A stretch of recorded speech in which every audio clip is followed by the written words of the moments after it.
but I'm too old for that stuff. No. Hi guys, my name is Kimberly from the Riverine Grazier. I'm a cadet journalist, and today we are interviewing our fantastic photographer and lady of all trades, Margie McClelland. Because we are a small regional newspaper in New South Wales, Margie performs many tasks, including being the face that people see when they often when they advertise. She's one half of the amazing advertising team, and she helps with the newspaper distribution on a Wednesday morning and many other tasks. Hey Margie, how are you? I'm fine, thanks, Kimberly. That's good. All right. So you've been working with the Grazier for, I believe it's about 17, 18 years now. Yeah, very close to that. Yeah, yes. yeah. So it's a very long time. Is it? No? So you would have seen a lot and really gotten attached to some events throughout the year. So could you tell us maybe about your top 3 favourite events of the year? Oh dear, that's really putting me on the spot because I just like picking up my camera and recording what is happening in Hay. Yeah. And I get a lot of enjoyment out of that. I'm not very good at posy photos. Yep. But I like to capture a moment. Of something that is happening. So with sport, I like to go and just see some of the action that's happening. Some of the action at the races, the hay races, that's always very exciting. Nice. And I was working with some other photographers about doing a book about the hay races, but that didn't turn out in the end. So we covered the hay races from the time they started organising the marquees and putting everything into the marquees. Oh, wow. To tell the story of what happens at the races. Yeah. So my favourite part is actually going out and seeing the horses jump out of the gates, as they say. Nice. And just to see what happens. And you are a really, like the barrier boys always look forward to seeing you. Everyone looks forward to seeing you at the races. And, it's clear to me from working in the Grazier for the last couple of years that you are just like a little institution at the races. Everyone expects Margie to be there and Margie to be taking her photos. Really? Yeah. But I tell you what, the Carrathool race is coming up soon. And a couple of years ago, they jumped out of the barriers and one of the horses started barking. And that looked really funny. I was recording this, because you take about 10 photos when you put your finger down, and suddenly this horse was bucking. He sort of fell back behind everybody else. But it looked so funny. These horses racing, and then this one horse put its head down, so I'm going to have a buck here, get rid of this rider. So that was a bit of fun. Yeah, nice. Yeah, and it's always very different when you go out to Carrathool because you get the dust and the dirt and the dust and flying up, which makes it really quite exciting. Yeah. To seeing that. So when I take a photo of, say, the finish, I don't only take the photo of the finish, I keep following the horses because behind they've got all these dust things happening behind them. It'd be quite I'm a always striking looking at photo. patterns, you see. And I think I probably waste a lot of photos, but it's just what I like to look at is to see the patterns in photos. And because they make for the most striking photos. well, they do, and you never know when you're going to get them. So if you're following with it, you never know what's going to happen next. Exactly. You'd rather erase 30 photos when they're not needed rather than, miss that key photo. Yeah. And the same with rodeos. I mean, everyone always likes to see a spill. Yeah. But if you capture the spill in full action, I mean, that's always half the fun. Oh, absolutely. And so there's that Like one. this wonderful photo right here. Yeah, it looks like he's doing a handstand. So what year was this? This was 2017. This is an Yeah. amazing photo. Yeah. Yeah. And that was the hay rodeo. And this fellow came off and looks like he was doing a handstand off the bull. Doesn't it? That's amazing. And you can see so much detail in this photo, like the saliva coming out of his mouth, the dust being kicked up, and it's just a wonderful action shot. Well, the thing is, at a rodeo, I mean, I did take a terrific rodeo photo at the Denny Ute Muster. And I think everyone looking around saw me because I don't go up onto the stands to take a photo. I tend to go right to the ground. Yeah. And I was lying on the ground and someone put a dry bone near me to lie on. And I was going under the fence and looking up because it's better to have a figured being bucked off or doing something against the sky as much as you can, rather than looking down at the dirt. You get a bit more contrast. Wow. And so you don't always, when you're taking a photo, you'd always look at different angles, and that's what I go for. That's really good.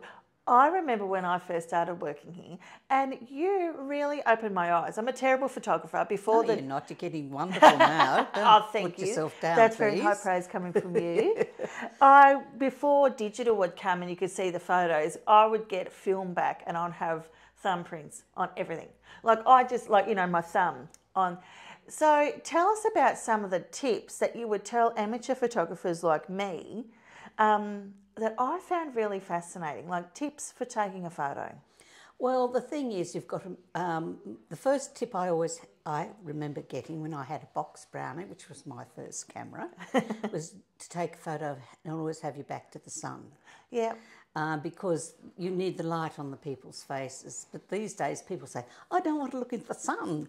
But I said, well, close your eyes. And when I say open your eyes, and that'll be the photo. Yeah. And so you've got to remember that, because you don't want shade over people's faces. You want to see their faces. Yep. And, I mean, you can cheat a little, lightening them up later in Lightroom, but that's not the point. You want the photo to be the best quality you can, straight out of the back. You can. Yeah. And so you've got to look for the light, and then now with digital cameras, you've got your friend is the histogram. Yeah. Okay. On the back of your camera, Yep. you take a photo. I don't know how you do it with your phone, mind you, but with your camera, you check the histogram and make sure it's not clipping to the right-hand side, which means you've overexposed the photo. So you've got to really examine your exposure. And so you look at the UV and you wind it down a couple of stops or one stop and take it until you get a good photo. Yeah. And you can see it.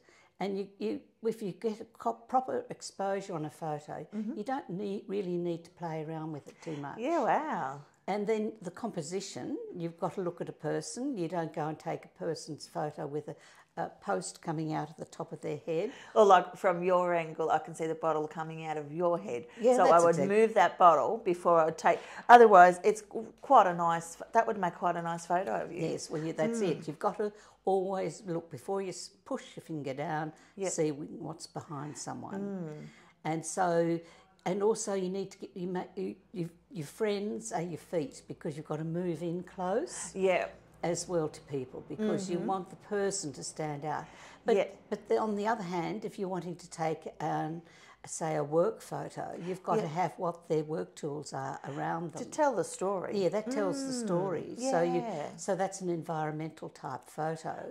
It's like if you're taking a photo of Tertia here at her desk, you would take the phone, the computer, and all those things that she works with. Yeah. That's all part of what she does. And so you've got to have that in the photo. So far more. The tools of the trade. Yeah. So the tools of the trade. That can make it far more interesting than a simple photo of just a your head and mugshot, shoulders. Your mugshot, yes. We've all got mugshots, but you could be anywhere in the mugshot. Absolutely. But you've got to sort of set the scene to tell the story. Yeah. And the story's in the photo. You don't really have to explain too much from that. So, yeah. And then when you get home again, you can go through and you can wipe out the one. You always take 2 or 3, never take one, because someone's bound to have their eyes closed. Yeah. Yes, so that's me. Yeah. Is it you to close your eyes? I close my eyes in nearly every shot ever taken of me. It's quite a skill.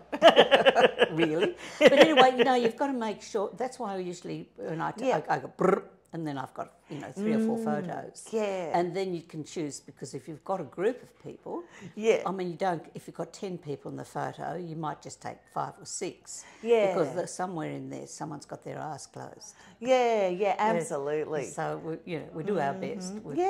Definitely. Yeah. Definitely. And I also find things like interesting, like if they're holding, like try not the wasted space. Oh yeah. That's important too. Yeah. Because put the people at the same heights together, and yeah. So and then you put the smaller people in the front, and Yeah. just so that the faces are all in sort of in a line, or not Yeah, necessarily, absolutely. or more grouped around. Yeah. Or if you were taking a photo of Tertia at the desk, you would get her to sit at the desk. Yeah. So she's not standing, therefore wasted Yeah. space. See, these are things I never thought about before I started working here. Like, I would just take random photos. And if you look through my photo albums throughout time, they're probably really average to poor photos. But I would just think of capturing the memory rather than like, you're taking a photo, let's just do a few nice, interesting things to make it better. Yeah, you do. Yeah. You can get someone leaning on a fence, leaning up against a post or whatever. Yeah. But the thing is that you've got to learn to move your feet as well, to choose a better angle. Yeah, and take a breath and just think about the whole picture. And then get them to relax. I mean, with kids, you can say smelly socks. Yeah. And they think, oh my gosh, what's she talking about? And then they get a big grin on their face. Yeah. But and that's what you want. You need to have people relax when you're taking the photos. Yeah.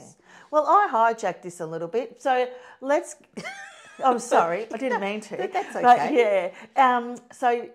so you would say that some of your favourite functions throughout the year are the races and the rodeo. Well, yeah, it was sporty things. And sport things. Yes, I like movement. Yeah, And I like nice. people moving and just trying to get things like with the Shag Gregory thing that's coming up. The poker run. Yeah, the poker run. They're going to have those stunt riders. Oh, yeah. And to take them flying through the air, and they take their hands off the bikes. They have hands on the bikes, but their body's flying and the bike's flying in the air. Yeah, that would be amazing. And that makes a terrific photo. Yeah, absolutely. So I'll be there, probably lying on the ground, trying to get them. I wouldn't worry about it. I think that your dedication and your focus on great shots are far more important than what people think. Why are you on the ground? Thank you for that. But the thing is, for that, the important thing as well is when they're doing that is that you get the South Hay pub in the photo as well. Because they're the ones that are sponsoring it. Yeah. And you've got to make sure that their pub sign is in the photo. Nice. And those are sort of things that you think about. The Carrathool races, you make sure that the winning post is in the photo. Yep. Especially for the cup. And if they've got their sponsors, that's in the photo as well. Absolutely. Because that tells the story. Yeah. And they're the ones that are sponsoring the races. And I really admire that, what would you call that? That thinking, the ability to think about multiple things at once in order to create that worthwhile photo. That, yes, they are sponsoring the event, that's really important. Also, it tells the story. I think they're really good tips. Yeah, well, you've got to tell the story in the photo. That's what the photography is all about. Yeah, absolutely. Yeah. And so, when you go and say take river scenes, you like a bit of water splashing around. Yeah. I mean, you can go and take some nice photos, but once again, if you get down low and you can get the kids playing around. Yep. There was a time when they had the tunes on the sand, or during the COVID thing, and they had that lovely on the sands down there, and they had lifeguards along the riverbank, and all these kids were building sandcastles, and I took the best photo. Oh, that's so of cool. those kids building sandcastles and everything, loving it. And they had the parents and everything were watching Kylie Alders singing, and all the parents were enjoying themselves, but the kids were having the best time in the sand. Yeah. And that's the photo. I loved that photo. Oh, nice. And another nice photo I took was at the Carrathool races, at the Jillaroo race. Oh, wow. And these girls racing at full pelt down towards me, not horses, but girls. And they hitched their skirts up and away they ran. And I just stood there and they just had to run past me. Oh, wow. Yeah. That's I just really But cool. anyway, that's just trying to capture the moment. Oh, definitely. And making it a more memorable image. Yeah, and that's what you go absolutely. for. Yeah. So I kept trying. I mean, I was up at 5 o'clock this morning watching a fellow telling me how you edit your photos through Lightroom and how to achieve things. Yep. So I'm still learning. I haven't stopped learning yet. And I like that too, because you can constantly learn new things, and that's it's that a challenge. continuous improvement. in what you do. Absolutely. That'd be really essential. Yeah. Yeah. So tell me, I just had a question and just went like that. Oh, that's yeah, yeah. Let's think. So, what would be your biggest, not stumbling blocks, but challenges that you have obviously overcome in photography? I mean, throughout being at the Grazier, there would have been different technological changes that you'll be like, oh, this is a new app to learn. This is a new, Photoshop to learn, or Adobe, when Adobe first came in. What would you sort of thinking about it? What would be your biggest hurdle that you've overcome?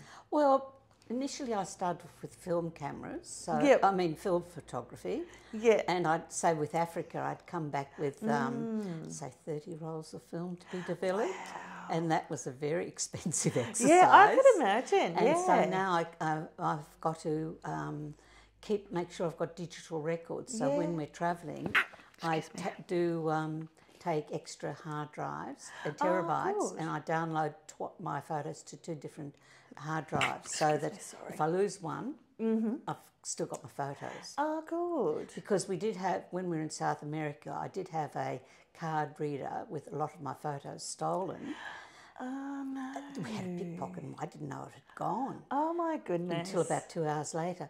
But what I'd done, I'd already backed up my camera, my photos onto it, and so it didn't really matter. Yeah. So with the insurance money, I was able to buy the newer version of it, and that was rather good. Yeah. Thanks, pickpocket. Well, yes, it wasn't very pleasant at the time. Oh, I could imagine. I couldn't believe it, being pickpocketed. Yeah. That's unreal. Yeah, it makes you wonder what they do. Like, what was it going to do with your what happens? equipment? What happened with Buenos Aires? We were crossing there was an 18-lane traffic, and you had to do it in a couple of stops, and then they'd have people would run out and show advertising things. Yep. So that when you stopped, you'd have these things promoting things. Yeah, wow. And then so we were standing there photographing them doing this, and the next minute we were showered with all this stuff, and there's people, oh, you've been covered in bird shit, you poor thing. And meanwhile they took the money out of Chris's wallet, put it back in his pocket again, pinched my thing, and I thought, God, that's a bit lighter now.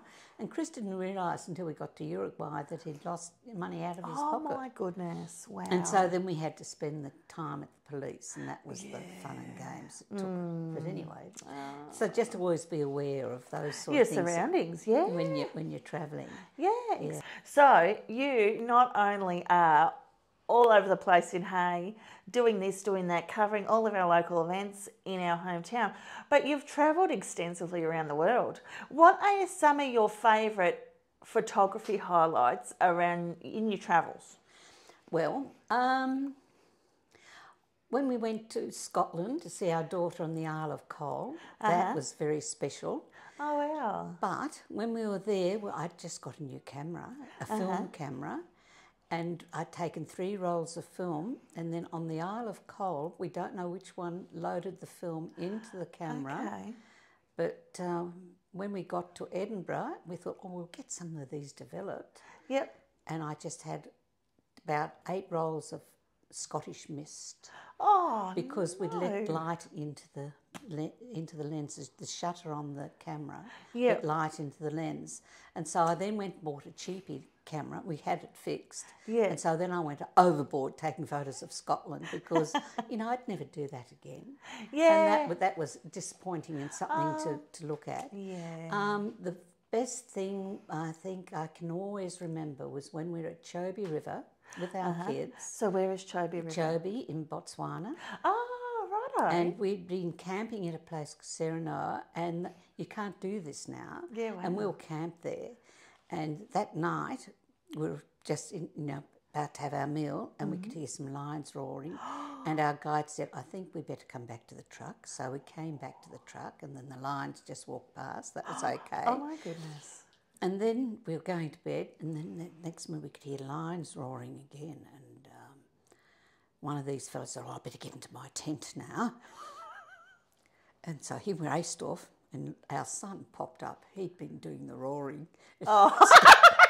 Scared this fellow away. Oh, my goodness. But the next morning, we were down on the river flat, and we saw families of elephants coming down to drink. Oh my goodness. And that was my first glimpse of elephants in mass. This was in '96, in mass coming down to drink with their little babies. And that was really a heart-moving moment. Yeah.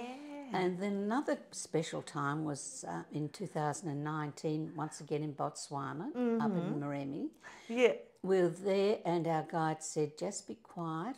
If we sit still, and there were about 7 lions across this river, the Moremi River, and then they started to swim, after a bit of teasing from each other, swim towards us. And they sort of came up and then they just parted around our vehicle like that. And it was just the most wonderful experience. Wow. You weren't frightened or more amazed? Oh, no, never frightened. Yeah. If you tease them or if you do something unusual, they'll then look at you. But they were part of a vehicle. So you're not food unless they think it's Meals and Wheels for them. Yeah. But we're not Meals and Wheels, are we? But another wonderful time was on the Chobe again with the kids after the elephant thing. We were driving along and we saw these ground hornbills, which are the most magical birds in Africa. They're black with bright red beaks and everything. They're really nice. And then we saw some lions, another lot of lions. And there was they were teasing each other and playing in the water. And that was wonderful. Oh, wow. I've seen so much that many people would never see in their lifetime, probably even if they went on a holiday in Africa. Would you agree? Yeah. Well, that's why people want to come with us. Yeah, on your tours. Yeah. On our trips. So we're taking another group this year in July. Yeah, wow. On a trip to see Africa because they like to travel with people that know where they're going and what to expect. Oh, absolutely, and show them interesting. Well, yes. Well, we try and hope that they'll be interested. Oh, I bet you it's fascinating. Well, it is, and it's never the same. I mean, animals don't pop up on command. Yeah. And so it's always a surprise, even for us. So you never know what you're going to see. Oh, absolutely. And I'm much better with animals than with people. So they don't judge you. They just behave normally. And I'm much better with people than animals. I mean, I have children at home and, they're like animals. No, they're not. Don't say that. No. Awesome. All right. Well, thank you for sitting down to chat with us, Margie. It was absolutely wonderful. Oh, thank you, Kimberly. Thank you for that. All right. It was Kimberly and Margie, cadet journalist and photographer from the Riverine Grazier, and we will catch you in a fortnight.